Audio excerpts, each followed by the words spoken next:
donde sabemos que estamos pasando situaciones de muchas dificultades, muchos problemas, incertidumbres, y son situaciones que de alguna manera van interpelando nuestra fe, ¿no? Por eso la doctrina social de la Iglesia se erige como un faro de esperanza y de acción. Nosotros queremos tener una mirada cristocéntrica y carismática, recordando que el Evangelio no es una teoría, sino un encuentro vivo con Cristo que nos llama a ser constructores de justicia y misericordia. Todos sabemos que hace más de un siglo el Papa León XIII en Rerum Novarum iluminó los desafíos de su época con la luz del Evangelio, defendiendo la dignidad del trabajador y del bien común. Hoy su legado nos inspira a responder con creatividad y audacia a las nuevas pobrezas, desde la opción preferencial por los más vulnerables. Como nos enseñó el querido Papa Francisco, la Iglesia es un hospital de campaña, ¿no? Capaz de tocar, de sanar y de curar las llagas de la pobreza, del abandono, la falta de educación, las adicciones, los enfermos, los jóvenes que han perdido el sentido de la vida, sin futuro. En definitiva, las urgencias pastorales de nuestra diócesis de Cruz del Eje y en general de nuestra patria. Por eso tenemos confianza y esperamos que estas jornadas sean un espacio de reflexión, de compromiso y de conversión para que junto a Cristo seamos testigos creíbles de su reino. Le pedimos a la Virgen, a nuestra Madre de Luján, patrona de la Argentina, que nos acompañe junto con nuestro querido cura Brochero, ¿no? Para poder avanzar con fe y valentía en estos nuevos desafíos, en este nuevo tiempo. El doctor Ricardo Francisco Secco tiene una vastísima trayectoria en el campo jurídico y sobre todo en la doctrina social de la Iglesia, y tenemos un breve currículum de él, que lo hemos recibido, nacido y criado en Cruz del Eje, fiel de la parroquia Nuestra Señora del Carmen por nacimiento y domicilio, y actualmente en el Ministerio de la Música en la parroquia Nuestra Señora del Valle de Cruz del Eje. Cursó sus estudios primarios y secundarios en la Escuela Normal República del Perú de Cruz del Eje, casado con 4 hijos y 7 nietos, más uno que viene en camino, abogado y notario de la Universidad Católica de Córdoba en el año 1981, doctor en Derecho y Ciencias Sociales de la Universidad Nacional de Córdoba en el 2004, profesor titular de Derecho del Trabajo, Cátedra B de la Facultad de Derecho y Ciencias Sociales de la Universidad Católica de Córdoba desde 2006, profesor de posgrado de universidades locales, nacionales e internacionales, ex vocal de la Cámara Civil Comercial de Trabajo y Familia de la Séptima Circunscripción Judicial de Cruz del Eje desde 1991 al 2018. Hizo el curso de especialización para expertos latinoamericanos en Derecho del Trabajo en la Universidad de Castilla-La Mancha, en Toledo, España, en el 2015. Experto en Derecho del Trabajo y en Doctrina Social de la Iglesia, de la Comisión Nacional de Evaluación Universitaria. Es profesor de la Doctrina Social de la Iglesia en la Facultad de Derecho y Ciencias Sociales de la Universidad Católica de Córdoba desde 1986 a 2007. Es autor de 4 libros propios, 20 en colaboración y 12 bajo su dirección. Es autor de más de 240 artículos de doctrina publicados en revistas especializadas locales, nacionales e internacionales sobre temas de derecho del trabajo y doctrina social de la Iglesia. Ponente en congresos nacionales e internacionales de derecho del trabajo y doctrina social de la Iglesia. abogado canónico. Obtuvo el premio Universidad Católica de Córdoba, Facultad de Derecho y Ciencias Sociales de 1981, con un promedio general de 9,92 puntos en la carrera de abogacía y 10 puntos en la de notariado. Bueno, con esta vasta trayectoria y currículum, tenemos la alegría de que el doctor Secco comience este seminario tan importante para todos nosotros. Muchas gracias. Bueno, muchas gracias, Monseñor Sapia. Gracias a la invitación del delegado de la Pastoral Social de la Diócesis de Cruz del Eje. Gracias también por el asentimiento del señor obispo, sin el cual no podríamos hacer todo este tipo de actividades. Y precisamente propusimos inicialmente hacer un curso corto sobre estos temas, una vez que, bueno, si pueden callar los micrófonos y en último caso los habilitan después si quieren preguntar algo o participar de alguna u otra manera. Digo que con motivo de la muerte del Papa Francisco y la asunción del nuevo pontífice León XIV, nuevamente se debe al nombre de este nuevo papa que tenemos a recuperar la historia de León XIII, el fundador de la doctrina social de la Iglesia. Y con motivo de esta preocupación, ponemos de moda este tema que nunca debió haber sido dejado de lado, que es el pensamiento social de la Iglesia Católica. Y acá voy a compartir tres encuentros.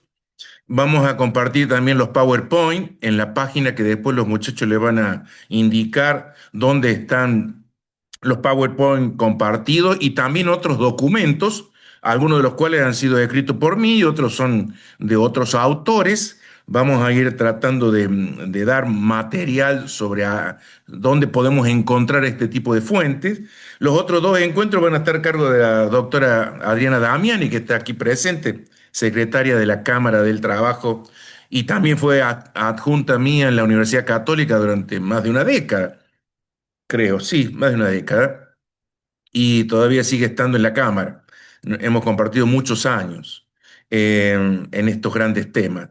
Y finalmente será el señor obispo quien cerrará este seminario, este curso de 6 temas. Obviamente que esto que nosotros hacemos aquí es una síntesis de la temática que tratamos en la cátedra, donde prácticamente teníamos un año durante 2 horas por semana y tratamos muchos otros temas profundizados de la doctrina social de la Iglesia. Acá solamente vamos a elegir 3 de mi parte, 2 de Adriana y 1 del señor obispo, que obviamente serán una síntesis, pero vamos a hacer referencias y vamos a dejar líneas abiertas porque vamos sí, a hacer precisamente cauces para abordar otros grandes temas que nos preocupan en este tiempo, ¿no? Entonces, comienzo compartiendo la pantalla.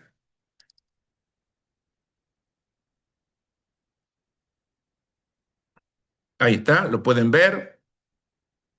Lo hacemos más grande. Entonces, una primera introducción, una clase introductiva, es hablar de qué es la doctrina social de la Iglesia, una definición, el contenido, dimensiones constitutivas, una evolución de ella, y también de el principio fundamental, la dignidad de la persona humana, igualdad esencial y desigualdades secundarias y derechos y deberes de la persona. Eso es lo que pretendo hacer este día. Como yo tengo 3 reuniones, no sé si voy a culminar hoy, no importa, porque sigo la clase que viene. Algunas son un poco más largas, otras son un poco más cortas. El PowerPoint sirve, pero es un pretexto para decir algunas otras cosas. No se va a agotar lo que voy a decir en el PowerPoint, es solamente alguna idea para que yo pueda seguirlo. Tampoco sé hacer PowerPoint. Esto es una síntesis. Lo que yo estoy acá compartiendo es lo que está en la página que hemos creado al efecto, lo único que he subrayado un poco con amarillo algunas que otras cositas. Entonces, ¿yo qué quiero decir sobre el particular? Creo que estamos en la Iglesia Católica. Esta Iglesia Católica nuestra, obviamente que tiene antecedentes en la civilización judía. Los hermanos mayores son los judíos. La primera parte de la Biblia es el Antiguo Testamento. Y el Antiguo Testamento comienza con el libro del Génesis, ¿no? En donde verdaderamente aparece Dios como creador, que crea al mundo de la nada y finalmente crea al hombre y a la mujer y que le da un doble mandato. Creced y multiplicaos, henchid la tierra y sometedla. Es cierto que después aparece el pecado original, pero ya había un mandato positivo. El pecado original trae como consecuencia, obviamente, la concupiscencia, el dolor y la muerte. Y en el caso concreto del doble mandato, una doble condena: darás a luz con dolor y ganarás el pan con el sudor de tu frente, que no suprime el primer mandato, que sigue siendo vigente. El libro de Génesis pone a Dios como creador y finalmente lo pone al hombre como la mejor creación de Dios, al hombre y a la mujer, y le confía el mandato de someter la tierra. El hombre está puesto en la tierra como servidor, está puesto como administrador, no como destructor, para completar la obra creadora de Dios. Toda la tierra es de Dios. Y ese es un aspecto fundamental en la civilización judía, en donde existía precisamente esto que estamos viviendo ahora, el tema del jubileo y los años sabáticos. Cada 7 años había que devolver las tierras, había que liberar las deudas, había que, en definitiva, perdonar, esperar que la tierra descansara, y cada 70 años se liberaban a los esclavos. Bueno, esto que ahora la iglesia tomó cada 50 años, era 7 veces 7. Esto viene de aquel entonces, porque la tierra en definitiva es de Dios y todos somos huéspedes. Obviamente que ya había en el antiguo Israel esta limitación de la propiedad, esta especial preocupación por los pobres, por los forasteros, por las viudas y por los huérfanos. Es decir, si se quiere, un germen de lo que después va a ser la justicia social, ya estaba en el antiguo Israel, y esto no es un invento novedoso. Mejor, el germen, el concepto de justicia social sí es un concepto novedoso del siglo XIX y fundamentalmente de la Iglesia Católica.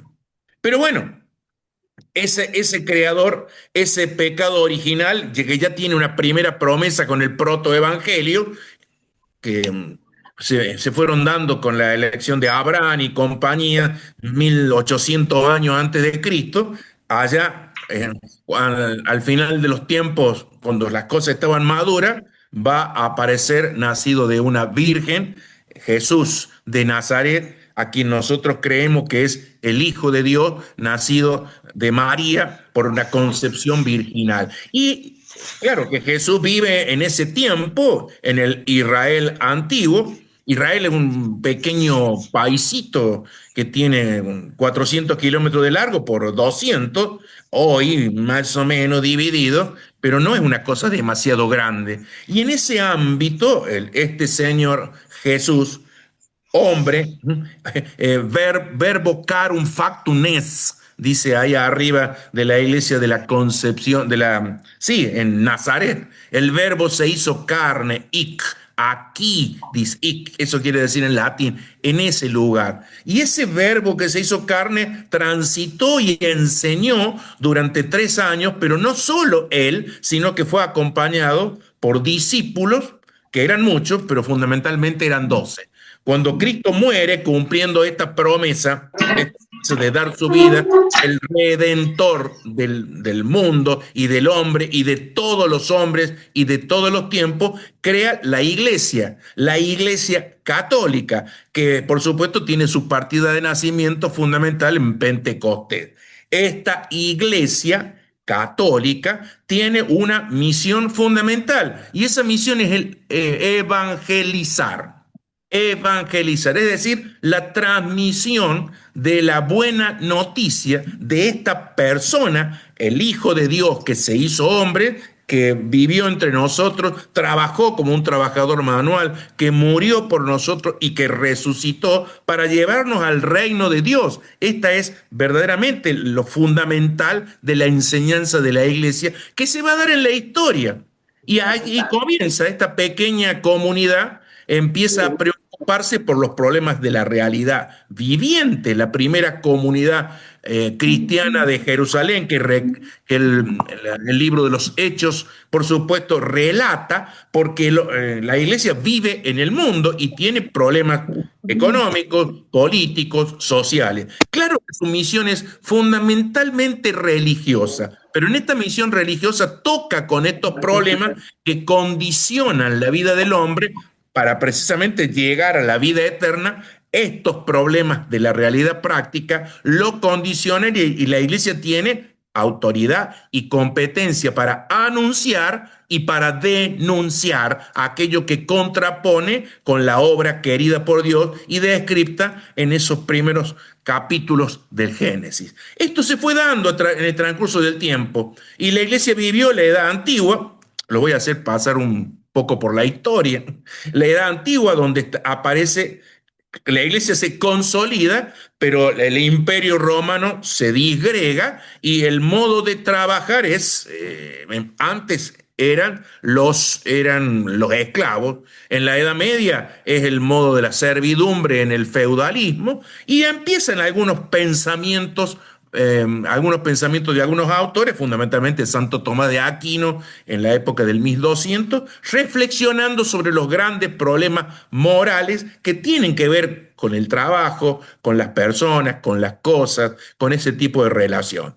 Pero claro, esta preocupación por los problemas sociales, las relaciones no del hombre con Dios solamente, sino del hombre con los demás hombres y con la naturaleza, esa triple relación, porque los hombres tenemos esa relación con Dios, con los demás y con la naturaleza, se va a complicar con la aparición de la revolución industrial. Y la revolución industrial sucede en el siglo XVIII, donde aparece la máquina de vapor y entonces se trasladan ya el trabajo en el campo, se trasladan a las ciudades, se deja de trabajar con herramientas manuales para trabajar con las máquinas y aparece el proletariado, el conjunto de los trabajadores pobres que ofrecen su fuerza de trabajo a disposición del dueño del capital y la máquina que le paga lo que le parece, lo que quiere. Y en definitiva, esta contraposición entre los pobres y los ricos, los proletarios que solamente tienen la prole, sus hijos y sus brazos para trabajar con los dueños del capital, esa es la cuestión social moral del siglo XIX que va a llegar a preocupar a los obispos del siglo XIX. Estoy haciendo un súper resumen. Y fundamentalmente va a preocupar al magisterio, el magisterio de los papas, que claro, en aquel siglo XIX era bastante complicado porque los papas tenían poder temporal y lo perdieron en 1870 cuando Italia se unifica y el papa queda reducido ahí al Vaticano, ¿no? Al Vaticano. Pero bueno, en ese periodo donde el papa pierde el poder temporal, aparece este señor que es León XIII en 1891, donde el papa que era de la nobleza romana y que escribió muchas encíclicas, el Rerum Novarum creo que es la 38 de las encíclicas que escribió. Entonces va a dar un mensaje sobre la condición de los obreros. Eso es León XIII, 1891. Y León XIII en ese año va a fundar lo que se va a llamar la doctrina social de la Iglesia. Pero esto es un dato nuevo. Nosotros tenemos un libro escrito ya hace mucho tiempo. Acá hay elementos nuevos, lo que yo estoy diciendo. Una son las etapas del magisterio. Una desde León XIII, muy probablemente, hasta el Concilio Vaticano II. 1962-1965 se dio el Concilio Vaticano II. Otro periodo va de Juan Pablo II,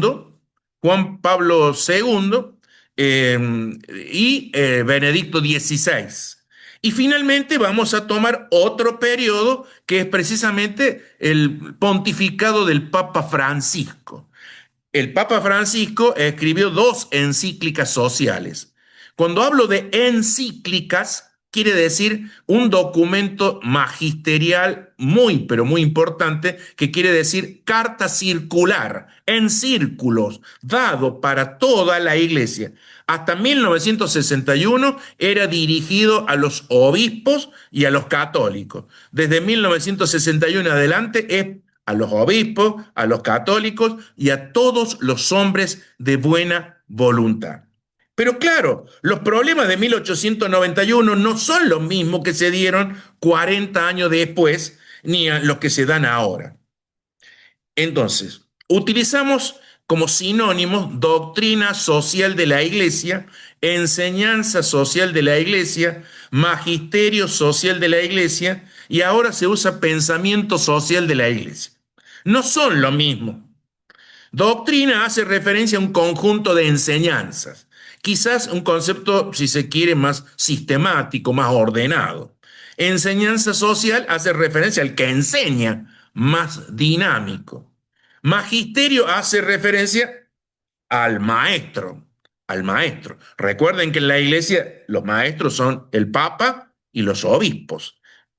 El Papa y los obispos. Y pensamiento social de la Iglesia hoy se utiliza de manera más genérica, pero podría complicarse porque una cosa es doctrina social oficial y otra cosa es la doctrina de los autores, como cualquiera de nosotros que puede escribir.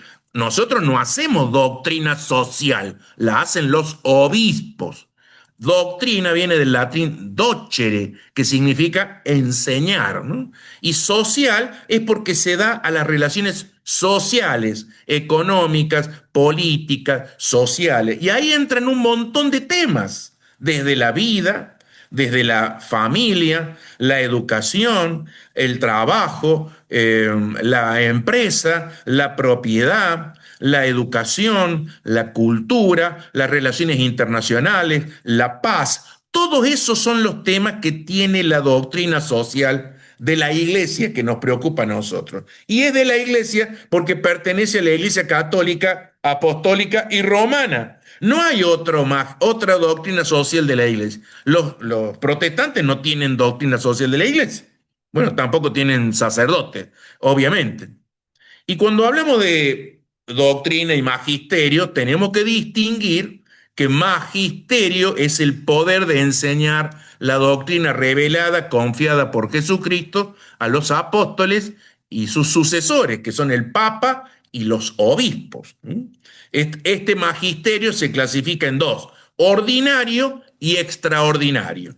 El magisterio extraordinario es ejercido por el Papa muy rara vez. Cuando el Papa habla, interpretando en virtud de la autoridad de los apóstoles San Pedro y San Pablo sobre cuestiones de dogma y de moral, con carácter obviamente obligatorio.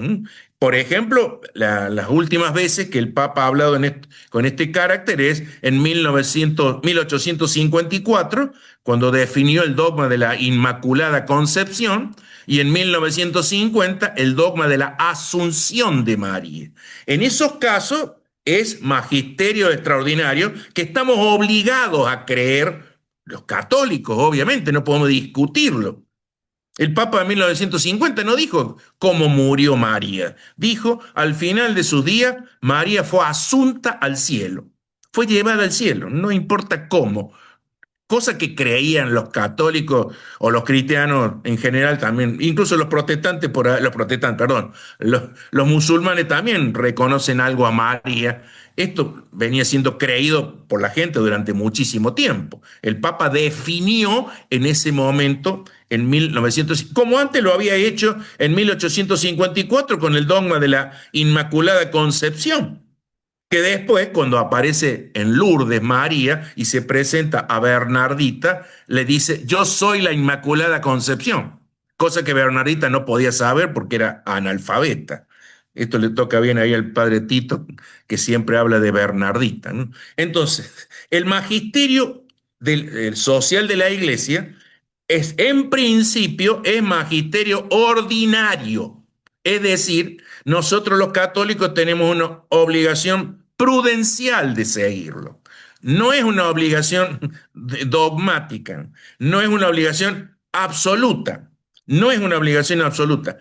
Siempre que distingamos, cuidado, dentro de los documentos se va a decir que Jesucristo es el Hijo de Dios. Obviamente que eso es parte del credo y no podemos discutirlo, pero que la propiedad tiene función social, evidentemente que hay alguno que podrá decir, como el presidente actual, que la propiedad es absoluta.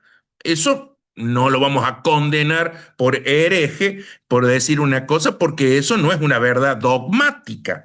Pero claro, es magisterio pastoral de la jerarquía, que goza de la asistencia especial del Espíritu Santo. Cuestionar lo que enseña el obispo o el papa en estos temas, evidentemente que es muy difícil. Sí, en cuestiones técnicas, que alguien podría decir, bueno, la pobreza se ha reducido un 10%. Es una cuestión técnica.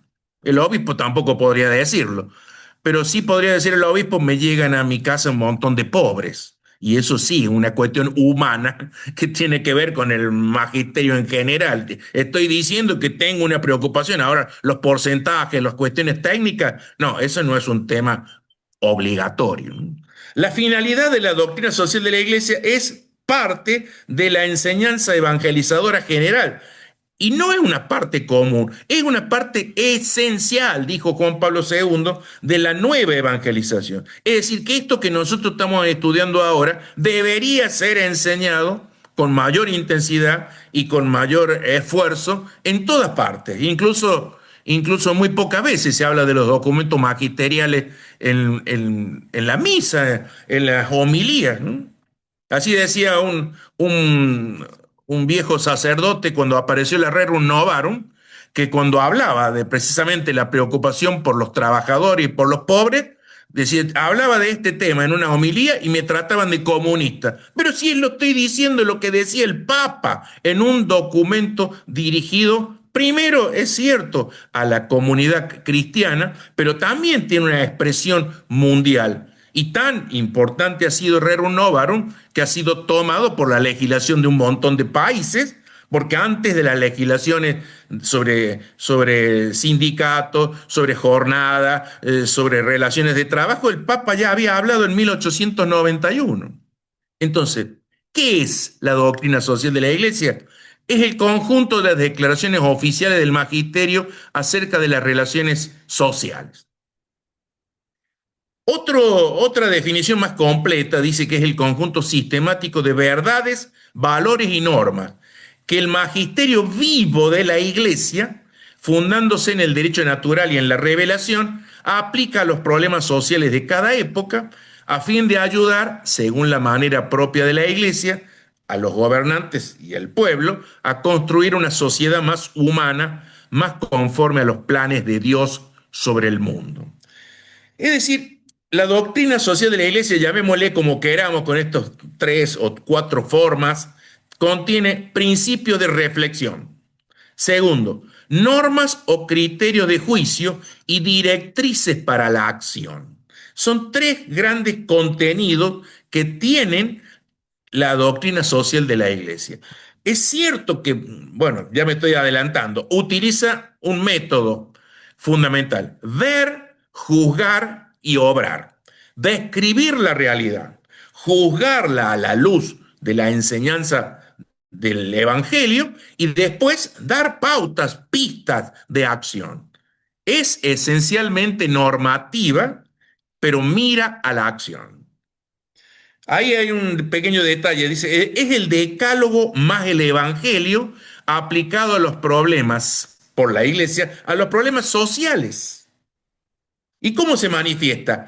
Fundamentalmente a través de las encíclicas papales, pero no solo las encíclicas papales, también hay mensajes, exhortaciones, otro tipo de documentos, incluso algunas instituciones del Vaticano, pero tenemos el magisterio latinoamericano, ya lo vamos a ver, incluso el magisterio argentino de la Conferencia Episcopal y también nuestro propio obispo puede hacer documentos sociales. ¿Quién es la causa eficiente? El autor, quien la elabora, el responsable, el magisterio de la Iglesia, el Papa y los obispos. Claro que los papas y los obispos pueden actuar a veces solos o en conjunto. En ello incluimos los concilios. Recuerden la posibilidad de ser sacerdote, profeta y rey, que tenemos todos los cristianos. Todos somos sacerdote, profeta y rey. Pero claro, el Papa y los obispos son sacerdotes ordenados, ordenados. Tienen otro tipo de función porque la iglesia no se basa en el voto popular, sino se basa precisamente en el sacramento. Es otro tipo de relación en una sociedad también que debe ser organizada como cualquier otra sociedad, pero tiene un fundamento y un fundador que no es humano, que es divino, ¿no? Pero participan. Por eso tiene algo de santa y algo de pecadora, porque la iglesia está formada por hombres, como decía bien el Papa Francisco. Ahora, los laicos, nosotros que no somos ni sacerdotes ordenados, ni diáconos, ni religiosos, también tenemos que participar, pero la participación no es en la formulación de la doctrina, sí en llevar elementos, en razonar, en acercar pensamientos, ideas al obispo, a los obispos, que son los que tienen que formular básicamente esta doctrina. Vamos bien, ¿no? Vamos entendiendo. ¿Cuáles son las fuentes? Esto es importante también decirlo. Las fuentes son la ley natural, la revelación y la tradición de la iglesia. ¿Qué quiero decir? Hay una ley que está inserta en la propia naturaleza. Hacer el bien y evitar el mal. Eso es una norma del derecho natural, que no hace falta más nada. Hay cosas que se entienden que están en la propia naturaleza humana. Pero también está la revelación, y la revelación está en la Biblia, el Antiguo y el Nuevo Testamento, pero también está en la tradición de la iglesia, ¿eh? La tradición de la iglesia. Pero claro, la revelación ya está concluida con el último de los apóstoles, pero la iglesia interpreta esa revelación a la luz de los tiempos, porque no es lo mismo el año 33, cuando murió Jesucristo, digámoslo así, porque tampoco sabemos si fue en el 28 o el 30 o el 33, no importa. No importa que en el año 2025, ni 1891, tiene que ser actualizado. Hoy por hoy, esta referencia a la ley natural también hay que hacerla, no dejan de estar. Pero fundamentalmente las fuentes son la Sagrada Escritura, la enseñanza de los padres de la iglesia, es decir, aquellos padres, se entienden, los que pensaron, explicitaron la doctrina en el siglo segundo, del 100 hasta el 450 más o menos. Esos grandes padres de la iglesia, los grandes teólogos de la iglesia, entre ellos Santo Tomás de Aquino, y por supuesto el mismo magisterio que tiene una continuidad, aunque tienen diferencias cada uno de los papas, pero hay una continuidad reconocible en el magisterio de la iglesia. ¿Cuál es el objeto material? Sobre esta doctrina recae sobre las realidades humanas sociales. Toda la realidad humana social. No estamos hablando de las cuestiones del pecado individual de cada uno con Dios. Ese es otro problema. El amor de Dios al prójimo, las cuestiones de justicia, esta realidad que tiene que ver, que recién decíamos, desde el derecho a la vida, la familia, la propiedad, el trabajo, la cultura, la educación, el medio ambiente, la guerra, la paz. Fíjense, todos estos grandes temas que hacen a la materia sobre la cual recae nuestra enseñanza. Pero el objeto formal en lo particular, esto no lo vamos a estudiar desde la sociología. La sociología describe la realidad. Un buen recuerdo para el padre Amelio Guerra, que hablamos sobre este tema, pero claro, el padre Amelio Guerra había nacido allá antes del concilio, y hay algunos libros que yo tengo que llaman a estos temas sociología de la iglesia. Y bueno, este es un concepto que no es así adecuado a estos tiempos. No, la ubicación epistemológica. ¿Qué clase de ciencia normativa, porque mira la práctica, es lo que estamos haciendo? Es teología y teología moral. Eso lo dijo Juan Pablo II y lo han repetido muchos. La doctrina social de la Iglesia habla de la teología y de la teología habla de las verdades reveladas. No es el estudio de Dios desde el punto de vista meramente natural. Es el estudio de Dios, de lo que Dios es y de lo que Dios dice y hace, a través de la revelación a la cual creemos por la fe. Y se dirige a todos los hombres de buena voluntad, no solamente a los católicos. Principalmente los católicos tenemos una obligación distinta. Los demás no tienen una obligación de seguirla, pero obviamente que hay grandes principios que sirven para construir una sociedad más humana, más conforme a los planes de Dios sobre la tierra. Acá distingo, ¿no? Una cosa es evangelización y otra cosa es promoción, aunque van de la mano. Hacer casa para los pobres está bien, pero eso no es evangelización. Evangelización es hacer casa y decirles, mira, te lo damos porque Jesús de Nazaret vivió, murió y resucitó y te está llamando a vivir en comunidad, con una vida que no termina en esta tierra, que tiene un destino trascendente. Si nosotros hacemos la casa, solamente eso es promoción. Evangelización es el anuncio. Y fundamentalmente, decía el Papa Pablo VI, más que maestros, hace falta testigos. Esto también lo repite el Papa actual, ¿no? Hace falta testigos. La evangelización van de la mano. Tenemos que hacer promoción, pero tenemos que hacer promoción en nombre de Jesucristo, el Hijo de Dios vivo, como confesó Pedro. Es decir, aquí nosotros estamos obligados a un asentimiento prudencial. No hay infalibilidad en principio, aunque yo creo el modo como se formuló la defensa de la vida y la condena al aborto, a mí me parece que está de por medio, ahí está el ascensus dogmático, el asentimiento obligatorio. Eso no admite discusión ninguna. Hay otros temas que son discutibles, ¿no? Pero en algunos temas no admiten discusión, ¿no? Entonces, a una cosa también antes de entrar, acá hay que, porque esto me pasó a mí cuando defendí mi propia tesis doctoral. Tenemos que diferenciar al derecho canónico de la doctrina social de la Iglesia. No es lo mismo, no es lo mismo. El derecho canónico es un conjunto de normas que rigen la vida interna de la Iglesia, al menos las relaciones con otros que no son católicos, siempre que intervenga un católico. Es decir, si tenemos dos personas que no son bautizadas, desde el punto de vista matrimonial, no tenemos nada que decirle. Pero si tenemos un católico y un no católico, ahí sí va a intervenir el derecho canónico porque está la persona del católico. Y mucho más si son dos católicos. Porque entre bautizados, esta unión matrimonial no puede ser nada más que sacramento. Y la iglesia, obviamente, que es la administradora de los sacramentos. Entonces, el derecho canónico va a regir toda la vida interna de la iglesia, pero no es la doctrina social de la iglesia. El derecho canónico está en el Código de Derecho Canónico para la Iglesia Latina, el Código de Derecho Canónico para las iglesias orientales, en muchas otras normas, pero no en las encíclicas. Las encíclicas no tienen nada que ver con el derecho canónico, o mejor dicho, en principio. En principio no tienen nada que ver. Entonces, distingamos. Son dos cosas completamente diferenciables, ¿no?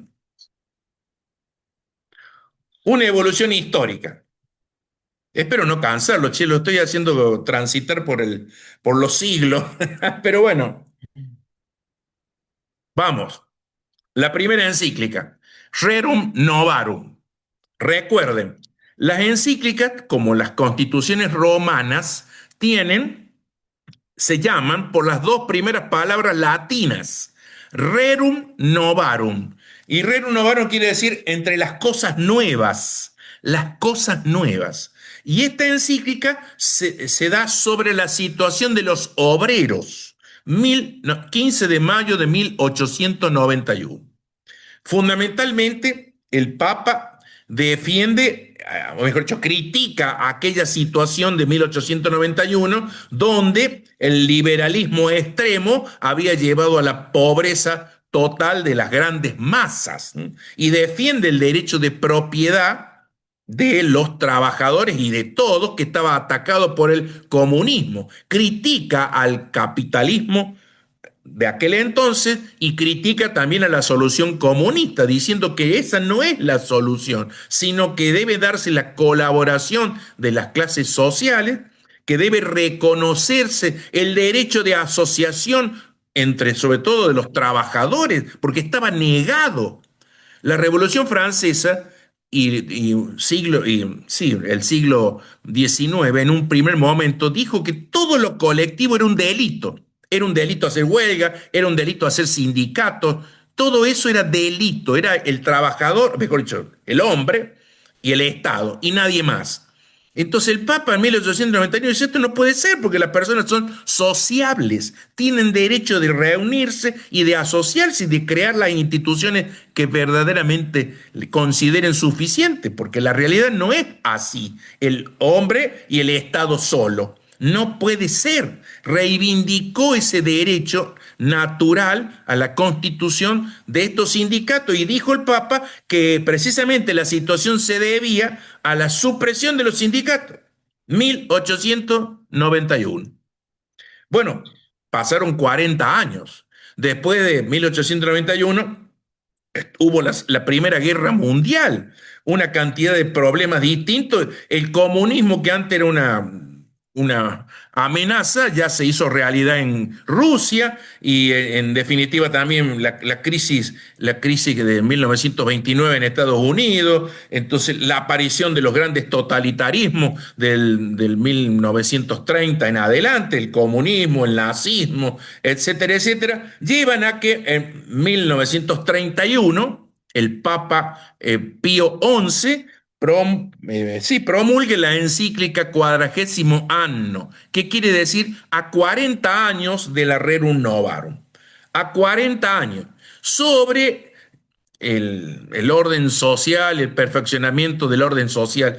Fíjense ustedes que el Papa de aquel entonces, ya no es la misma la situación de aquel entonces de 1891. El Papa va a destacar lo positivo de Rerum Novarum, pero también va a criticar esta nueva realidad. Ahora el capitalismo está ya instalado mucho más que en 1891, pero también tenemos el comunismo y el nazismo. Hay una encíclica dedicada a estos temas, del Papa, Mit brennenden Sorge, criticando al comunismo de Hitler, ¿no? De Hitler y también el fascismo italiano. Entonces, esta encíclica de nuestro Papa Pío XI es la encíclica dedicada a la justicia social. Es la primera vez que en un documento pontificio de este nivel se utiliza el término justicia social. 7 veces habla el Papa sobre la justicia social, que ahora se dice que no existe. Así que el Papa estaba equivocado en 1931 y habló también del principio de subsidiariedad. Es decir, primero que las cosas las hagan los particulares y si no pueden, que las haga el Estado, pero los particulares primero porque son libres de hacerlo, entre otras cosas. La gansada que con tu cariño, respeto y admiración. La gansada que están pisando. El siguiente documento, fíjense ustedes que en 1941, a 50 años de la encíclica Rerum Novarum, se dio un radiomensaje. Pío XII no escribió ninguna encíclica, pero hay un radiomensaje, la solemnidad de Pentecostés. Muy, pero muy importante. Tiene otros radiomensajes, Pío XII, y tiene algunas encíclicas importantes, pero no sobre temas sociales. Pero la solemnidad es sumamente importante. Después tiene una sobre la democracia en 1944, cuando la Segunda Guerra Mundial iba terminando y había que armar este nuevo mundo a partir de la derrota del nazismo. Bueno, pero aparece Juan 23. 1958, el año que nací yo. Yo ya había nacido. Allá por el mes de octubre, electo Juan XXIII, cuando muere Pío XII, y este hombre, gordito, petizo, ya bastante edad avanzada, dijeron que no iba a durar mucho tiempo, convocó al Concilio Vaticano II. En 1959, en enero del 59, convocó el Concilio Vaticano II para abrir las puertas o las ventanas de la iglesia para que entre el aire del mundo. La iglesia que estaba cerrada al mundo ahora se abre para dialogar con el mundo, no para transformarse en el mundo, sino para evangelizar. Tenemos que saber cuál es el mundo al cual tenemos que llevar este mensaje tan actual, que a pesar de que fue formulado hace 2000 años, pero tiene que actualizarse a estos tiempos. Bueno, Juan XXIII tiene dos grandes encíclicas. La Mater et Magistra de 1961, una encíclica maravillosa sobre la participación de los trabajadores en la empresa, la remuneración, el trabajo agrario, una encíclica realmente muy, pero muy importante. Pero tiene otra. Ya había empezado el concilio después de la crisis de los misiles cubanos en 1962, que tuvimos al borde de la Tercera Guerra Mundial. El 11 de abril de 1963, un mes antes de morir, publicó la encíclica Pacem in Terris. Esta encíclica del Papa Juan XXIII sobre la paz en el mundo va a hablar sobre cómo tiene que edificarse la sociedad humana, sobre la verdad, la libertad, la justicia, el amor. Es la doctrina política de la Iglesia Católica. Si alguien quiere ser político, tiene que conocer lo que enseñó Juan XXIII en Pacem in Terris, donde pone el acento para edificar la comunidad política. Habló de la ONU, habló de los derechos humanos, que la iglesia, alguien diría, la iglesia no estaba muy amiga de los derechos humanos. Y es cierto que en alguna época de la historia la iglesia no reconoció tanto los derechos humanos, es cierto. Pero hay otras cosas que, bueno, Juan XXIII tiene un catálogo de derechos humanos, derechos que están en la propia naturaleza humana y que se ponen, por supuesto, en orden a todo lo que se vive en la segunda parte del siglo XX, a partir de la Declaración de los Derechos Humanos de 1948, esto que significa una modificación de nuestro pensamiento jurídico, porque los derechos humanos están en la naturaleza humana. Es cierto que ahora están en las constituciones, en las leyes, pero aunque no estuvieran, están en la naturaleza humana y no pueden negarse ni puede volverse para atrás. Todo esto es un gran campo en el cual la iglesia a veces también tiene que pedir perdón, como pidió Juan Pablo II, pero también tiene cosas para aportar, porque los derechos humanos tienen un asiento de nivel superior, no en una norma común, sino que se asientan en la persona humana creada por Dios, redimida por Jesucristo y con un destino eterno. En el 1965, cuando concluye el Concilio Vaticano II, el último día se trata la constitución pastoral, la iglesia en el mundo actual, Gaudium et Spes. Bueno, esto es muy importante. Acá participó como obispo, nuestro obispo, Enrique Pechón Marín, que ya era obispo de esta última parte del concilio, cuando se sanciona esta constitución pastoral. Son 4 las grandes constituciones del Concilio Vaticano II, pero obviamente que sobre estos grandes temas es fundamental, Gaudium et Spes, que significa los gozos y esperanzas. Los gozos y esperanzas de los hombres son los gozos y esperanzas de la iglesia, así como las preocupaciones de los hombres son las preocupaciones de la iglesia. Y va a tratar, es un tratado de antropología humana, ¿no? El matrimonio y la familia, la cultura, la economía, la política, las relaciones internacionales. Esta primera parte realmente maravillosa. Hay una modificación tremenda en cuanto a la postura de la Iglesia respecto del mundo, una ampliación de los horizontes. Yo creo, yo creo, como bien decían el otro día, recién ahora estamos aprendiendo lo que fue el Concilio Vaticano II y probablemente 50 años después recién estamos poniendo en práctica muchas de las enseñanzas de este concilio, porque no se hacen todos los años los concilios en la Iglesia, ¿no? Tenemos que volver a Gaudium et Spes siempre.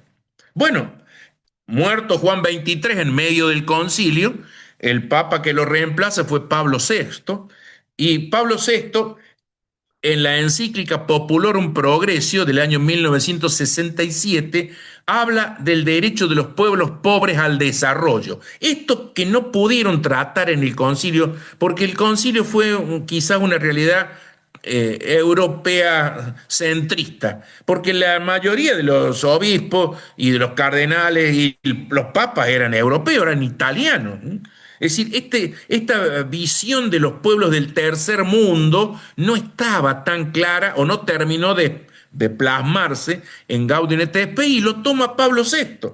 Pablo VI, que va a hablar sobre el desarrollo que dice debe ser de todo el hombre y de todos los hombres. Y también habla de justicia social en las relaciones económicas internacionales. Ese documento tuvo una especial repercusión en América Latina porque aparece un documento papal y en América Latina aparece un documento magisterial latinoamericano.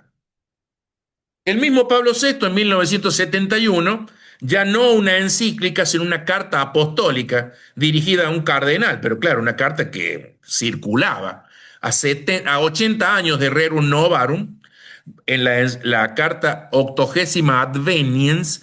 Esta es una carta también muy, pero muy importante. Va a tratar el gran tema de las ideologías y los proyectos políticos. Va a hablar sobre la temática ecológica. Por primera vez va a estar en un documento magisterial de la Iglesia. ¿Qué es lo que tienen que hacer los cristianos en la vida política? ¿Qué es lo que pueden hacer y qué es lo que no pueden hacer en esta carta del año 1971? Bueno, 10 años después, en 1981, ya con el Papa Juan Pablo II, tenemos la encíclica Labor in Exercens, que quiere decir ejerciendo el trabajo. Recuerdo acá, siempre digo lo mismo, siempre digo lo mismo. La palabra trabajo es una palabra que tiene 1000 años. No es, los romanos hablaban de labo, que quiere decir vacilar bajo un gran peso. Eso era trabajo en Roma. Trabajo significa 3 palos cruzados que servían para torturar a las personas o a los animales. No tiene más de 1000 años la palabra trabajo y siempre tiene un significado negativo. Trabajo de parto es un esfuerzo, fatiga, sacrificio. El contenido positivo del trabajo viene dado por la civilización judeo-cristiana, que es completar la obra creadora de Dios. Bueno, el Papa Juan Pablo II, un papa que fue trabajador manual, va a escribir lo mejor que se ha escrito sobre el trabajo. No hay otra cosa mejor que es Labor in Exercens. Ahí tenemos esa dimensión económica, la dimensión política, la dimensión espiritual. Evidentemente, el Papa ha hecho cosas que nadie les había planteado antes. Otras habían sido tomadas de algunos autores, entre ellos mi maestro, don Antonio Vázquez Vialar, en esto de distinguir entre trabajo objetivo y trabajo subjetivo, que ya lo vamos a explicitar. Pero sobre el trabajo, el Papa, que es más, esta carta aparece tarde, debió aparecer el 15 de mayo, recuerden que el Papa fue baleado el 13 de mayo y recién aparece en el mes de septiembre, ¿no? Bueno, más adelante, en 1987, Juan Pablo II publicó la encíclica Solicitudo Rei Socialis, la solicitud por las cosas sociales, a 20 años de la Populorum Progressio. Esta encíclica va a fijar la epistemología de la doctrina social. Esto que yo le decía es teología, no es filosofía, no es sociología, no es política, es teología y teología moral. Y va a distinguir que hay cuatro mundos, al menos en realidad Dios creó un solo mundo, pero en este mundo real hay cuatro mundos, o había, en un momento que después se va a modificar con la caída del comunismo, y va a incluir el gran tema de la solidaridad. Es decir, que acá hay elementos que antes no estaban, estos valores que son explicitados de una manera distinta por el pensamiento del Papa Juan Pablo II. Cuando vamos a hablar de solidaridad, tenemos que ir a Solicitudo Rei Socialis. Bueno, Juan Pablo II también estuvo en 1991, centésimos annus, a 100 años del Rerum Novarum. Ya había caído el comunismo y quedaba solamente el capitalismo. Había que ver por qué había caído el comunismo, cuáles eran las razones, y el Papa va a hablar sobre la democracia, va a hablar sobre la propiedad privada de los bienes, pero va a hablar sobre el destino común de las cosas en este mundo que se empezaba de nuevo, porque el muro de Berlín cayó el 9 de noviembre de 1989, cosa que nosotros hemos vivido, quizás muchos no, pero nosotros lo hemos percibido, al menos por la televisión, después lo vimos en Berlín. Bueno, en el año 1993 aparece el Catecismo de la Iglesia Católica, donde se va a tratar todos estos grandes temas. Por supuesto, fue aprobado por el Papa Juan Pablo II, y catecismo que todavía sigue vigente, por supuesto. En el año 2004, aprobado también por Juan Pablo II, aparece el Compendio de la Doctrina Social. Lo hemos compartido en la página web ahora que vamos a hacer, el compendio. Todo este material, si ustedes buscan en internet y ponen lo que quieran, Rerum Novarum, lo que sea, fundamentalmente están en Vatican Va, Vatican.va, que es la página del Vaticano II, del Vaticano, del Vaticano, donde ustedes pueden bajar en el idioma que ustedes quieren todos estos materiales y pueden verlo porque son muchísimos. No, si quieren comprarlo también se puede en papel, están en las librerías, aunque no sé si todo, pero se pueden conseguir.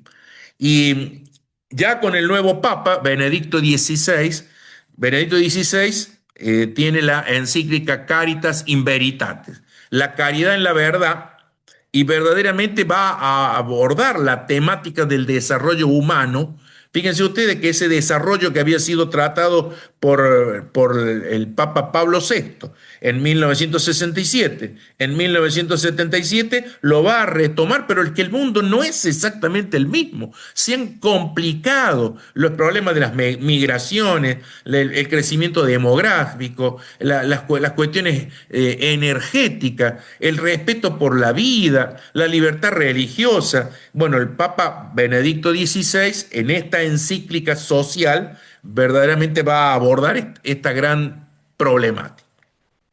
Pero claro, nos queda el Papa Francisco, nuestro Papa, el Papa argentino, que creo que ahora estamos valorándolo más nosotros, lo que impedimos que en definitiva, aunque también él podría haber hecho un esfuercito, digo yo, pero a lo mejor impedimos que el Papa viniera a nuestro país y que lo valoramos ahora más que nunca, y ojalá que lo sigamos valorando porque la enseñanza de Francisco es muy, pero muy importante. Primero, por la exhortación apostólica Evangelii Gaudium, que es, si se quiere, su documento programático. Esto que nos habla el Papa Francisco, la iglesia en salida, la iglesia misionera, la buena noticia del Evangelio que tiene que ser llevada a este mundo complicado, al mundo de la globalización, de la indiferencia, de la subordinación de las personas a la economía.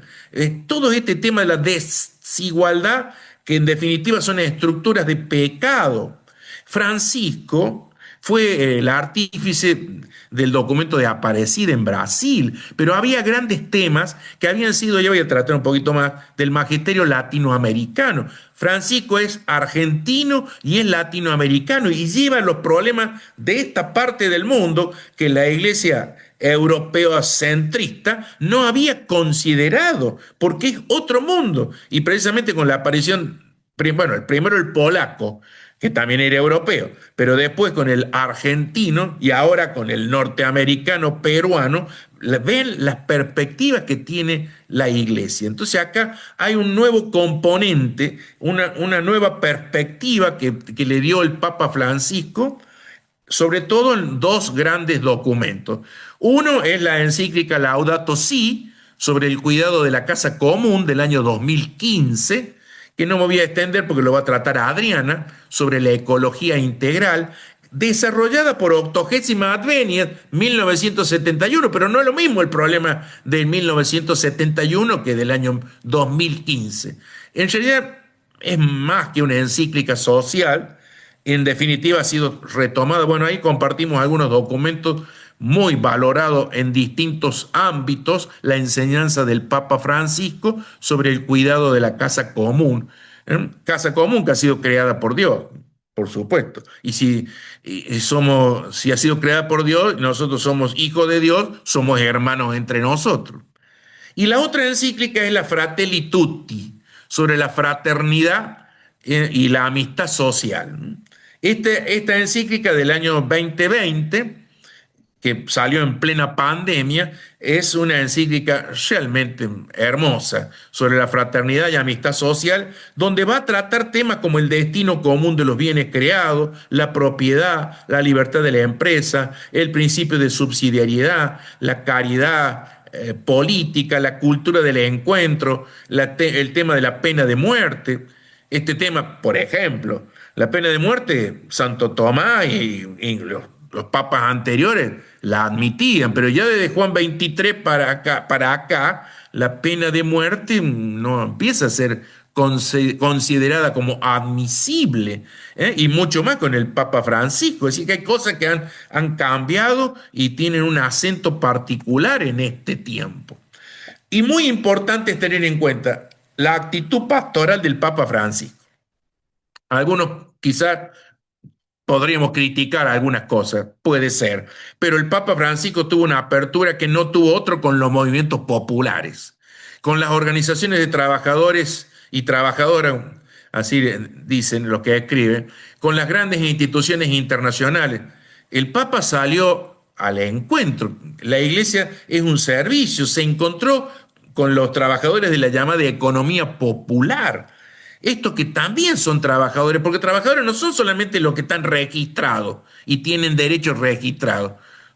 Evidentemente que trabajadores son todos los que realizan una actividad humana para perfeccionar la naturaleza y tienen derecho de vivir en este mundo que ha sido creado por Dios para todos y no solamente para algunos, y para que vivan en dignidad. Es decir, acá hay una realidad que el Papa Francisco puso un acento que antes no se tenía y que tenemos que descubrir. Obviamente su preocupación por los pobres, por los jóvenes, las organizaciones sociales. Bueno, hoy estaba escuchando también una magnífica catequesis del Papa León XIV sobre la virtud de las abuelas, ¿no? Las abuelas que rezan, las abuelas que enseñan, aún en el tiempo que ya los nietos no rezan, de que los hijos no enseñan, las abuelas con su oración silenciosa, evidentemente que sostienen y piden al cielo que todavía vengan las gracias. Fíjense, todas estas preocupaciones que tienen los pontífices con un acento u otro, pero preocupaciones al fin. El magisterio latinoamericano, porque no nos podemos quedar solamente en el magisterio pontificio. El magisterio latinoamericano. En 1955, la primera conferencia general del episcopado latinoamericano se dio en Río de Janeiro, pero no produjo documentos. El segundo documento más importante, el primer documento de la segunda conferencia se dio en 1968 en Medellín, vino Pablo VI, la primera vez que venía a América un papa. Y ese documento final de Medellín es realmente maravilloso en algunos temas y que en definitiva es la aplicación a América Latina de la Populorum Progressio. Claro que algunos cuando leían Medellín podían ir a parar a la cárcel o a la muerte en alguna época de la Argentina y que probablemente también hubo algunos que tomaron las armas para cambiar la realidad, algunos curas como Camilo Torres en Colombia, pasaron muchas cosas, esto también hay que reconocerlo, ¿no?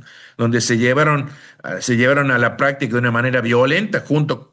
Cosa que cuando Pablo VI decía, la violencia no es cristiana ni evangélica, ¿no? Bueno, pero estas cosas hay que señalarlo. Ahora, el documento sobre justicia de Medellín es maravilloso. Sobre distintos temas, cito justicia porque me pareció más importante para un abogado, obviamente que la justicia importa. La tercera conferencia se dio en Puebla, en México, y ahí vino Juan Pablo II. Este es un documento realmente maravilloso, mucho más largo, mucho más complejo, donde se va a hablar de las ideologías de aquel entonces en América Latina y de un montón de problemas latinoamericanos de aquel entonces, la evangelización que se tenía que dar en nuestro continente en 1979. Apenas elegido pontífice Juan Pablo II, en enero vino a Puebla de Los Ángeles, en México. En 1992 también tenemos la presencia de Juan Pablo II en Santo Domingo, cuando se celebraron los 500 años de la evangelización en América Latina. Un documento que modifica un poco la realidad. Recuerden que decíamos ver, juzgar y obrar en cuanto al método. Bueno, acá está el juzgar primero, la visión después y tercero la conclusión. Se ponen primero lo que en definitiva debe ser, después lo que es y después la acción. Aquí hay una pequeña modificación y después tenemos el documento de Aparecida del año 2007 de Brasil. No son tan importantes en cuestiones sociales estos documentos. Ojo, son documentos sobre muchos otros temas, sobre la evangelización. Yo estoy señalando alguna que otra cosa.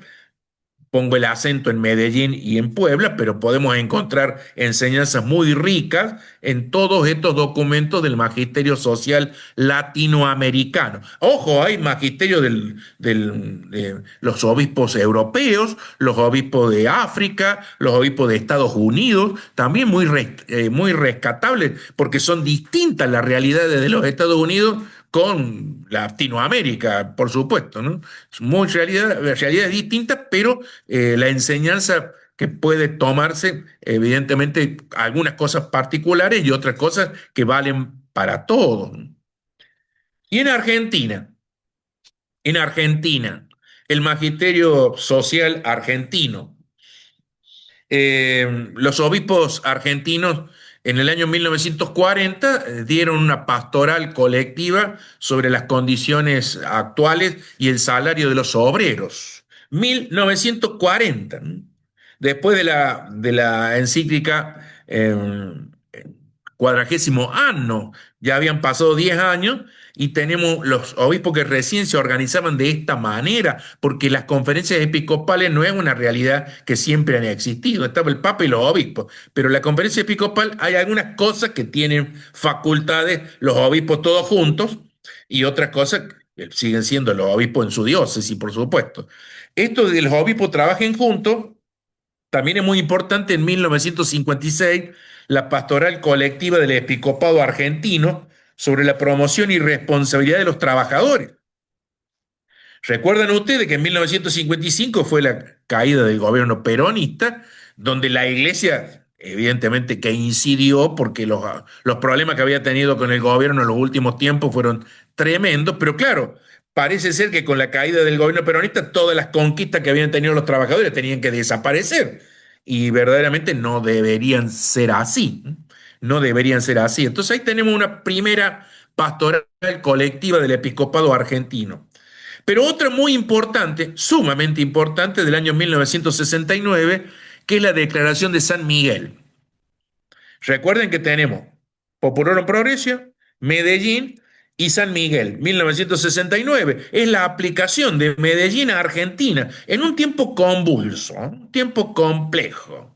Estaban los sacerdotes para el tercer mundo, estaban los tradicionalistas, un montón de cosas en un tiempo difícil, un tiempo de gobierno militar en Argentina y en América Latina. Bueno, una cantidad, una realidad bastante compleja que ahora el episcopado argentino ha tratado de esclarecer con estos grandes documentos, publicando todo lo que habían hecho en ese periodo, a veces no demasiado claro, es cierto. Pero bueno, en la época militar hay varios documentos argentinos, pero hay uno fundamental que todavía lo podemos seguir utilizando. 1981, el documento Iglesia y Comunidad Nacional. Aquí participó fundamentalmente Monseñor Carlick. Es una síntesis de la doctrina social de la Iglesia a 1981. Recuerden que Argentina estaba en un gobierno militar, pretendía salir de esa época para pasar a la democracia.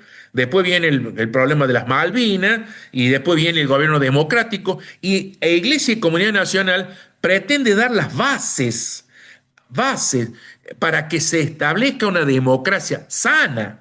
Y eso dice el documento, no puede haber una democracia sana sin justicia social. 1981, así lo dijeron los obispos argentinos de aquel entonces, ¿no? Entre otras cosas, algunas muy puntuales que abordaron la situación que se vivía. La violencia subversiva enlutó a la patria y dice la represión ilegítima también enlutó a la patria. Por ahí tenemos que bucear en esos documentos donde los obispos, alguien podría decir, podrían haber hecho otra cosa, podrían haberse criticado, bueno, ese es otro tema.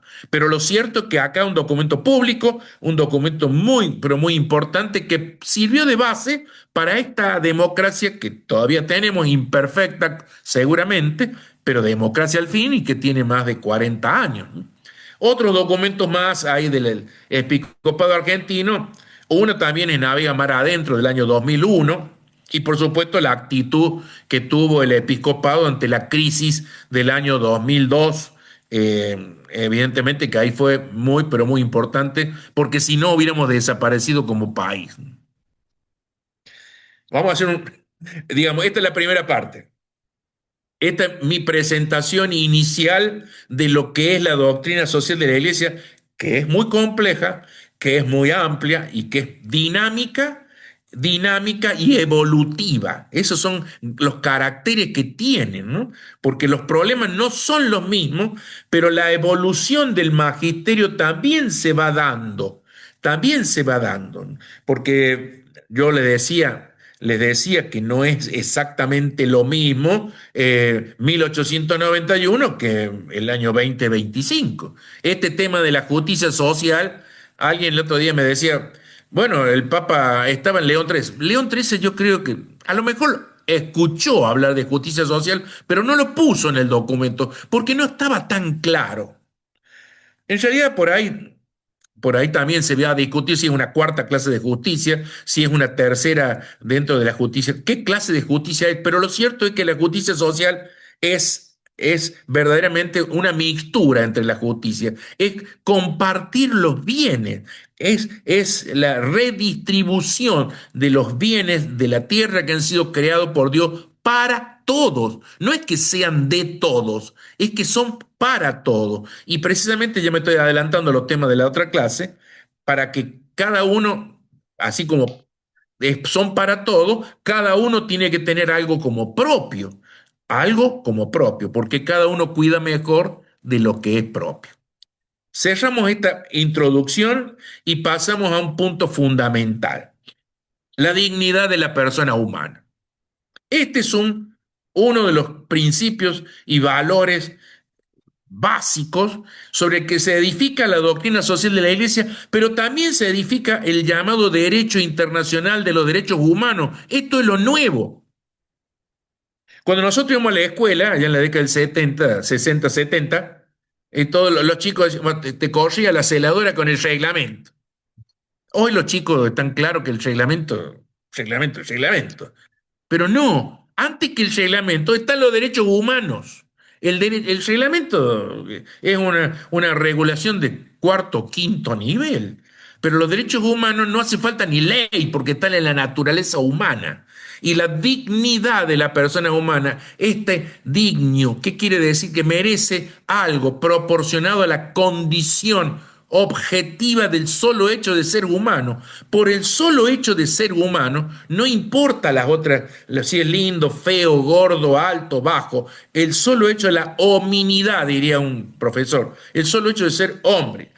Cuando hablo de hombre, en este sentido, hablo de antropos en griego, porque antropos abarca hombre y mujer.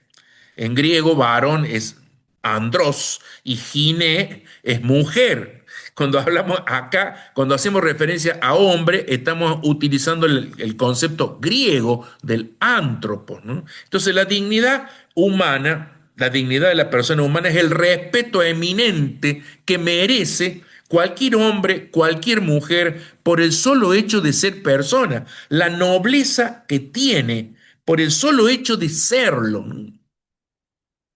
Y este atributo es propio de la persona humana. Hay una doble dimensión. Hay una dimensión objetiva, que es la debida por los otros, y una dimensión subjetiva, que es la que cada persona se debe a sí mismo. Pero también tenemos una dimensión estática y una dimensión dinámica. La dimensión estática es el valor que tiene cualquier persona en cualquier circunstancia, y la va a tener aunque sea en el infierno, el valor que tiene por el solo hecho de ser persona. En cambio, hay una dimensión dinámica de la dignidad de la persona humana que admite aumento y admite disminución. Por eso cuando se dice el trabajo dignifica, la persona como tal es digna, pero si ejerce el trabajo, en todo caso se dignifica más desde esta perspectiva, ¿no?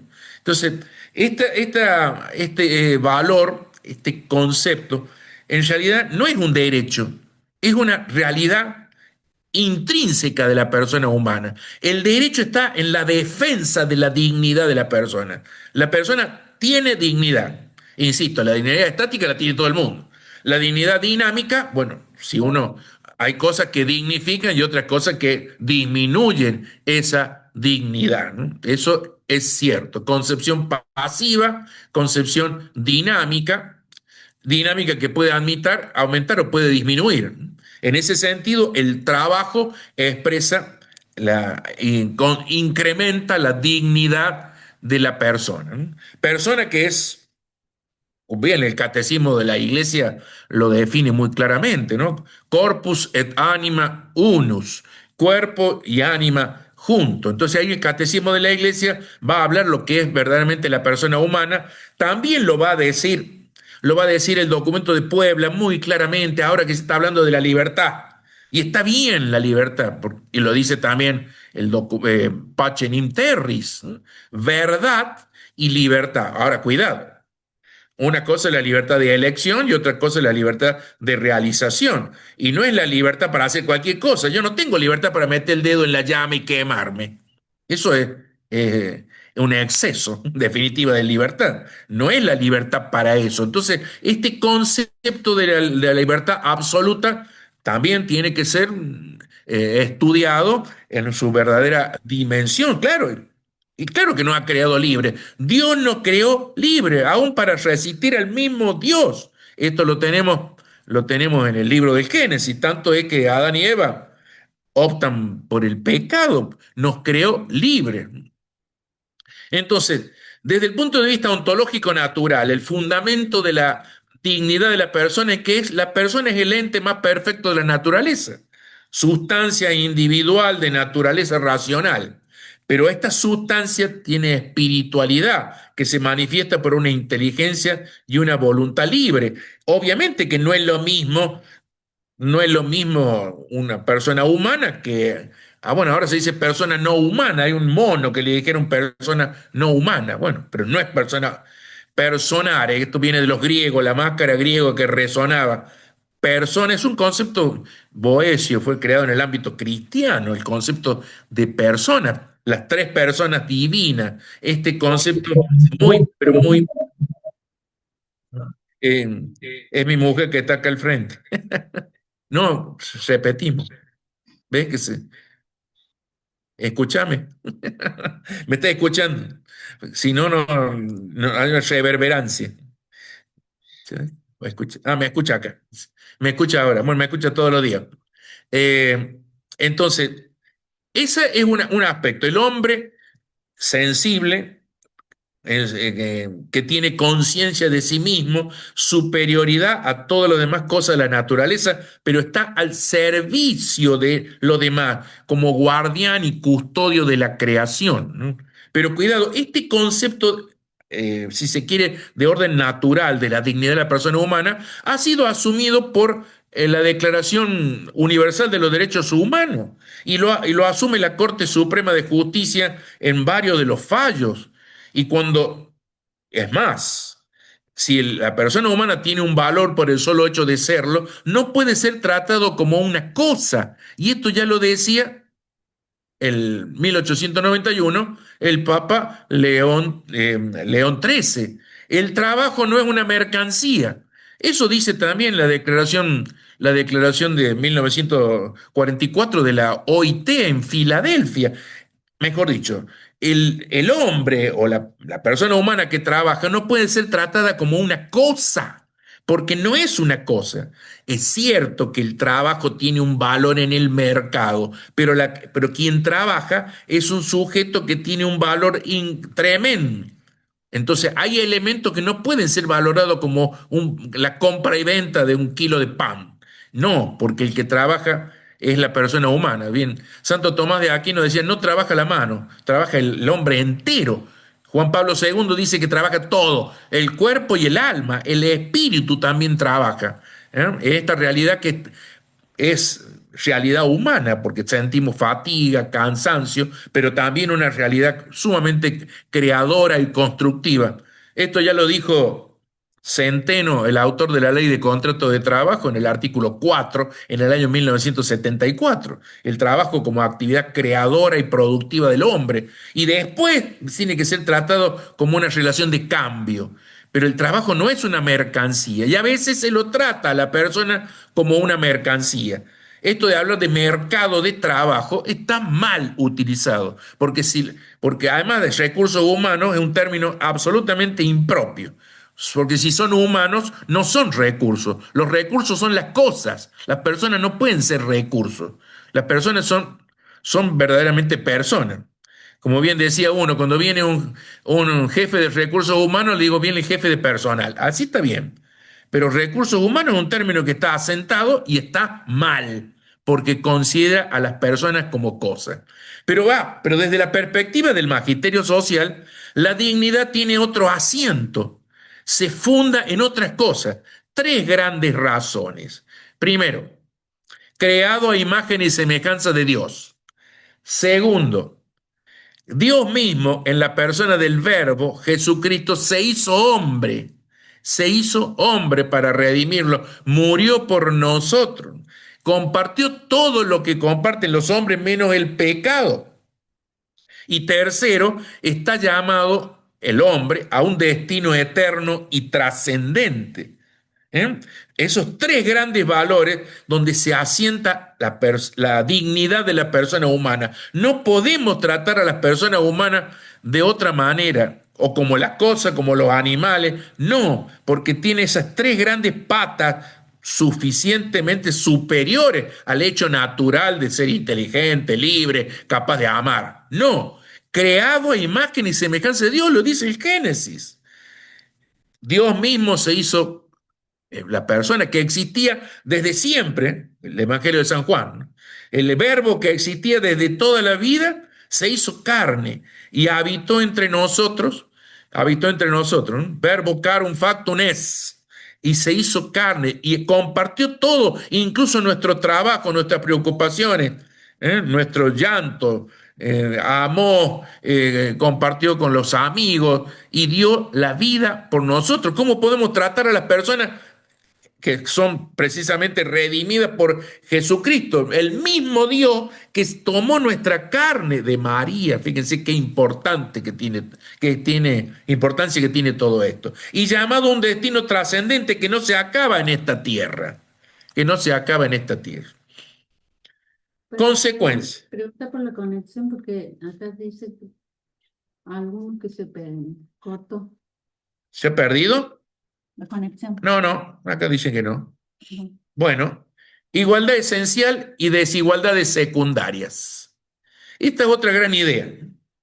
Si los hombres y las mujeres tenemos esta dignidad, somos iguales en dignidad. Esto es importante, ¿no? Iguales en dignidad. En dignidad somos iguales, pero hay otras cosas que no somos iguales, y gracias a Dios que no somos iguales, ¿no? El catecismo así lo describe, ¿no? La dignidad somos iguales, en el valor que tenemos por el solo hecho de ser personas, pero hay diferencias de distintos tipos que hacen a este mundo que sea diferente, gracias a Dios, ¿no? Esto también lo describe el magisterio de la Iglesia, bueno, San Pablo en la carta a los Gálatas y León III en la Rerum Novarum. Había diferencias, ¿no? Diferencias que acá las detallamos, ¿no? Diferencias naturales: sexo, raza, salud, fuerza. Diferencias de funciones, profesiones, oficios, cargos. Diferencias de posesión de bienes, fortuna, cultura, etc. Diferencias personales viciosas, fruto de abuso, falta de escrúpulos. Diferencias sociales viciosas, una mala distribución de la riqueza y abandono de la clase trabajadora. Es decir, algunas diferencias nos hacen bien. No somos iguales. Son esta distribución de los caremas, diríamos, en la iglesia, son distintos. Pero hay otras diferencias que deben procurarse que desaparezcan, que desaparezcan. Ahora, claro, también es otra cosa, ¿no? Todos tienen derecho de vivir en este mundo creado por Dios. Y en esta carrera hay algunos que no tienen las mismas posibilidades. No podemos decir a algunos, bueno, largamos todo y bueno, los que no pueden caminar, los que no pueden correr más rápido, los que tienen menos elementos, nacieron con menos capacidades intelectuales o físicas, y todos tienen derecho de vivir. No es así que se termine. Por supuesto que habrá distinciones, obviamente ahí va a venir esta discusión respecto de la remuneración. Es cierto, sí, puede haber, y está justo que así lo haya, pero no todo es exactamente igual, y los que no pueden se quedan al margen y se mueren. No, esa preocupación por los más pobres, por los huérfanos, por las viudas, por los forasteros, estaba en el antiguo Israel, que son nuestros hermanos mayores, porque es la primera parte de la Biblia. Por ende, tenemos que tener en cuenta esto importante. Los derechos humanos derivan de la naturaleza intrínseca de la persona humana. Y esta persona que nosotros creemos que tiene un fundamento natural por un lado y otro sobrenatural. Para nosotros, esta persona que sufre es un hermano que sufre. Pero tampoco es una cosa nueva. Fíjense ustedes que ya en el Génesis, Caín mató a Abel. Y cuando Dios lo encuentra a Caín, le dice: ¿dónde está tu hermano? ¿Dónde está tu hermano? Y Caín, ¿qué le responde? ¿Acaso soy yo el guardián de mi hermano? Y sí, sos el guardián de tu hermano. Es decir, este valor de la solidaridad que Juan Pablo II de alguna manera recreó. ¿Qué es el valor de la caridad, pero con otra expresión? La caridad cristiana que viene de San Pablo y compañía, pero que adquiere otra expresión a partir de Juan Pablo II con el sindicato Solidaridad, y tiene una proyección más que natural, porque en los primeros documentos de la Iglesia se hablaba de la ley natural. Acá tiene un soporte más bíblico, más evangélico, mucho más evangélico. Entonces esa es la diferencia con los primeros documentos con los últimos documentos de los papas, ¿no? Entonces, fíjense ustedes, hay valores que son reformulados, que estaban de algún modo antes en germen, pero que ahora lo vamos encontrando una expresión distinta en este tiempo, ¿no? Hay un orden creado por Dios, y que es el creador de todas las cosas. Hay una ley natural. La ley natural existe. Bueno, la vieja clasificación de las leyes, existen normas naturales. Si uno contamina el ambiente, por más que no haya una ley de la municipalidad o el ambiente se corroe, nos compromete la vida de todo, porque hay una ley física y una ley natural, y también hay una ley moral inserta en el corazón de la persona, que la doctrina social también señala, pero ahora le pone más el acento a los aspectos evangélicos. Voy a tratar de terminar, así dejamos un margen para que hablemos algo, para que no sea solamente yo. En el sentido de que los derechos humanos, estos derechos humanos, ahora también se habla de derechos fundamentales. Los derechos fundamentales son derechos humanos, pero que están positivizados en las constituciones, en los tratados internacionales, etcétera, etcétera, ¿no? Son, dice Juan 23 en la Pacem in Terris, universales, inviolables y son irrenunciables, ¿no? Universales son para todo. No pueden violarse y no pueden renunciarse bajo ningún concepto. Y hay una enumeración de los derechos humanos en la Pacem in Terris. El primero, el derecho a la existencia y a un nivel decoroso de vida, ¿no?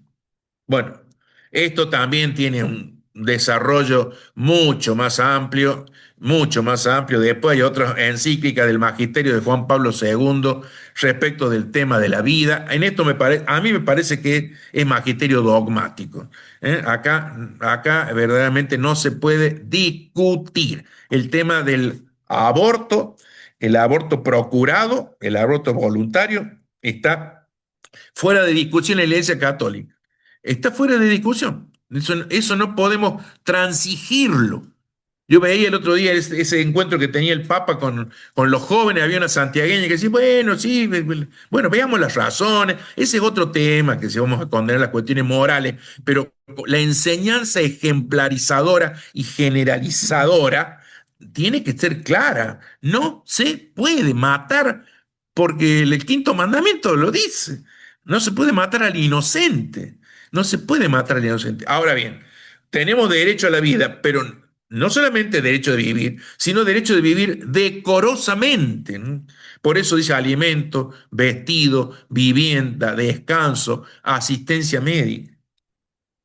Y los jubilados, podríamos poner acá, y los discapacitados en estos tiempos, podríamos aplicar esta enseñanza del Papa a los tiempos en que vivimos. No necesitarían un poco acercarse a una vida más decorosa, más decorosa. Segundo, derecho a la buena fama, a la verdad y a la cultura. Esto es importante, tener la posibilidad, los que tienen posibilidades de poder tener un acceso a la verdad y a la cultura, ¿no? A los bienes de la cultura. Esto ha sido desarrollado fundamentalmente en el documento de Puebla. La temática de la cultura, bueno, hay muchos otros más, pero fundamentalmente el documento de Puebla nos va a decir qué es la cultura, cuáles son los grandes valores que tenemos que atender en esta cosa. Tenemos la obligación de buscar la verdad libremente. Esta es una obligación fundamental que tenemos sobre todo los universitarios, porque esa es la universidad. No todo tiene que ser universitario. Los que pueden acceder, que accedan. Los que hemos tenido la gracia, la suerte de ser universitarios, tenemos una obligación mayor de transmitir la verdad, porque universidad significa eso, lo uno o lo diverso que se hace uno, la búsqueda de la verdad. Así como dice el Evangelio de San Juan, veritas liberabit vos, la verdad os hará libre. El otro tema, el derecho al culto divino. Bueno, acá el derecho a la conciencia, la recta conciencia y profesar la religión de manera pública y privada, ¿no? Estos son También temas que hoy por hoy están puestos en tela de juicio, porque matan a los cristianos en Nigeria y en otros países, verdaderamente se niegan. Acá en América Latina también tenemos problemas. Derechos familiares, el derecho de elegir el estado de vida, y el derecho de casarse o no casarse, de fundar una familia, donde tengan iguales derechos las mujeres, derechos y deberes, la posibilidad de ser sacerdote o religiosa, un matrimonio libremente contraído. Acá hay una enseñanza que ratifica el Papa actual. A algunos no les gustó mucho, pero el matrimonio es la unión de un hombre y una mujer. Matriz. Matriz viene de madre, madre. No puede haber madre sin padre. Sin padre. Y obviamente la unión de un hombre y una mujer no es un verdadero matrimonio, ni la poliandria ni la poligamia, sino un hombre y una mujer. Pueden haber otras cosas, la podemos tratar de unas distintas maneras, todo lo que ustedes quieran, pero en realidad el matrimonio etimológicamente es eso, ¿no? Ya lo decían también los romanos, ¿no? Y el derecho deber de los padres de educar a sus hijos, ¿no? En cuanto a los derechos económicos, acá se habla, en realidad en otros ámbitos se habla de derechos económicos, sociales, culturales y ambientales. El derecho de trabajar, el derecho al trabajo y en condiciones dignas de trabajo, el derecho a la jornada limitada, a las vacaciones, a la remuneración, trabajar en condiciones dignas, ¿no? Dignas y que trabajen también las mujeres en condiciones dignas. Todo este gran tema, que hay un pacto internacional que se llama el Pacto Internacional de los Derechos Económicos, Sociales y Culturales del año 1966, firmado en Nueva York, que Argentina ratificó y está incorporado al texto constitucional, donde están todos estos derechos, sobre todo el derecho al trabajo, que no es lo mismo que derecho de trabajar. Derecho al trabajo, que reconoce el magisterio de ley. Todavía no está del todo claro esto, no puedo ir al juez y decir, quiero que me den un trabajo. ¿En contra de quién va este derecho? Eso no está tan claro. Ha llegado a algunos extremos donde se condena al Estado que le den algunas prestaciones, es cierto, pero todavía no tenemos uno para exigir que me den un trabajo concreto y determinado. Por lo menos, dice la Corte Suprema, derecho de que no ser privado arbitrariamente del trabajo que se tiene, es decir, no ser privado sin razón del trabajo que se tiene. Temas que todavía no están totalmente desarrollados. El derecho a la propiedad privada. Ya vamos a ver sobre este gran tema, no solamente los bienes de producción, sino también el derecho de propiedad particular, la vivienda propia. Hay un montón de cosas, pero el magisterio de la Iglesia siempre ha dicho que la propiedad privada tiene una función social. Ya lo vamos a explicitar un poco más adelante. Los derechos de reunión y asociación. Esto que el Papa León XIII defendió en 1891 también es absolutamente cierto. Ahora, por ahí se ponen en tela de juicio los derechos de reunión y asociación, y hay algunos protocolos que impiden reunirse y asociarse. Este tema el tema de la protesta social encaja en esto, ¿no? Porque las personas tienen derecho de reunirse y de expresarse. Esto da para un montón de cosas más, ¿eh? Y en estos tiempos se está discutiendo el alcance que tienen este tipo de derechos. El derecho de residencia y emigración. El derecho de intervenir en la vida pública, de elegir y de ser elegido. El derecho a la seguridad jurídica, ¿no? Pero claro, toda esta clase de derechos que el magisterio del Papa Juan XXIII había señalado tienen que ver con los deberes. Así como tenemos derecho a la vida, tenemos la obligación de conservar la vida y de buscar un decoroso nivel de vida, ¿no? Tenemos el derecho de buscar la verdad y el deber de buscarla. El deber de respetar los derechos ajenos. El deber de colaborar con los demás, dice el Papa también. el deber de actuar con el sentido de responsabilidad. Bueno, por el día de hoy hemos transitado muchas cosas. Yo dejaría un momento para que pudiéramos ampliar algo si hiciera falta, ¿no? Hemos dicho muchas cosas y hemos transitado un largo periodo histórico sumamente complejo. Escucho.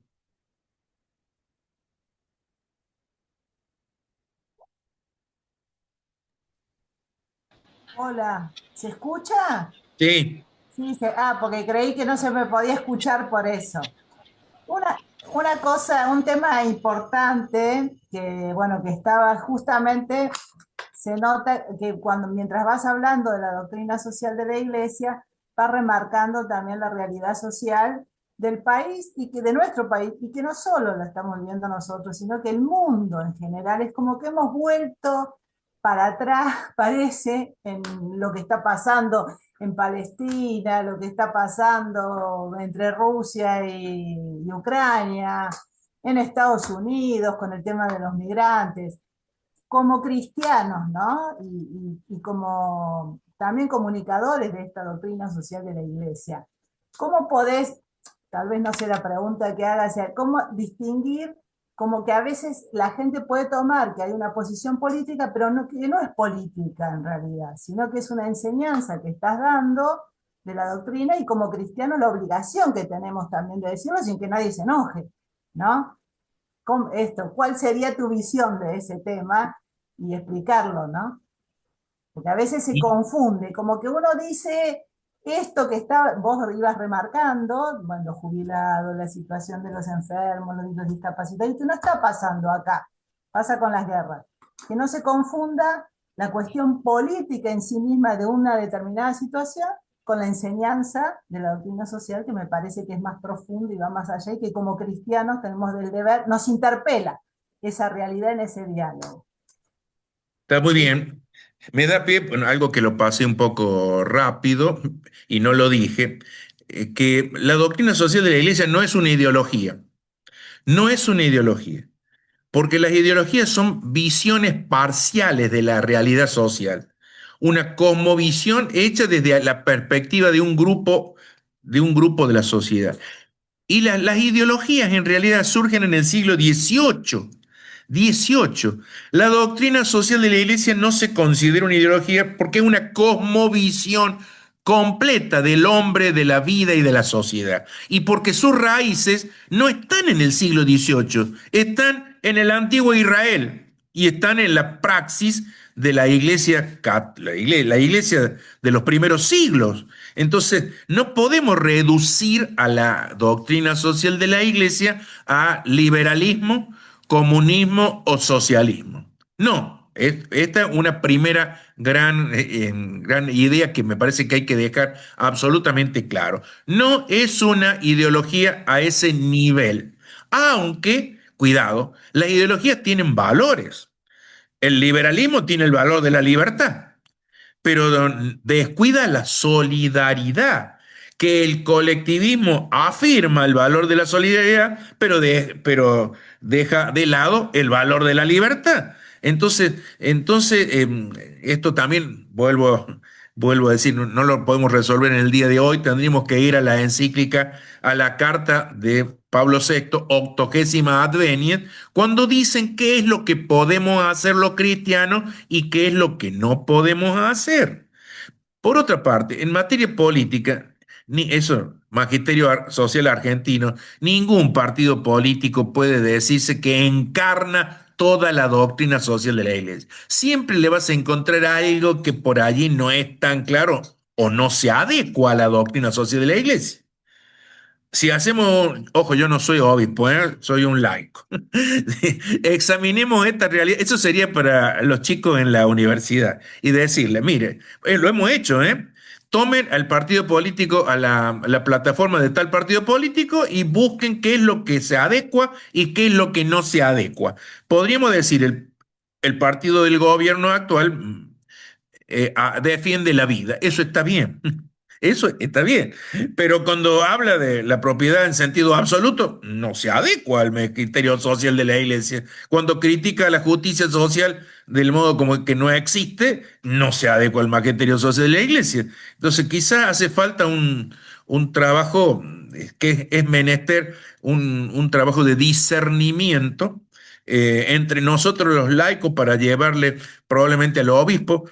El obispo no tiene por qué tomar posturas políticas, pero le preocupan la realidad de la gente que sufre. Le tiene que preocupar la realidad de la guerra, la realidad del medio ambiente, porque en definitiva a las personas humanas las están alejando de una vivencia más humana, más cristiana, y que en definitiva ponen en peligro su destino trascendente, porque si no se comportan porque no quieren, porque lo niegan, porque qué sé yo, en definitiva no van a poder llegar a la casa del Padre, que es el lugar donde la iglesia nos debería transportar y llevar, pero las realidades a veces nos impiden. Por eso que a veces no es tan simple. Como decía ese cura, yo hablo sobre estos problemas y me tratan de comunista, cuando es lo que dijo el Papa en una enseñanza de 1891, donde les llamó la atención que el Papa se metiera en estos problemas, pero se mete porque es una cuestión moral. Palabra de León XIII. Eleva, no la solución de la cuestión social, la crisis entre los ricos y los pobres, entre los trabajadores y los empleadores, no tiene solución si no es fuera del Evangelio. Son hermanos, tienen posturas distintas, tienen posiciones distintas, pero en el fondo no pueden odiarse. ¿Cómo es esto de que hay que odiar más a los periodistas, que hay que odiar más? No, esos no son valores cristianos. No se puede odiar. Amar al prójimo como a ti mismo. Eso dijo el primero el Señor y después dijo más adelante, amar entre ustedes como yo os he amado, lo que es superior, esos son valores cristianos. Y esto no podemos callarlo, como bien decía también en el Evangelio, tenemos que proclamarlo. Esta es la tarea nuestra de los cristianos, aunque duela, aunque nos cueste, me parece, ¿no? No sé si estoy bien, Padre Tito, que...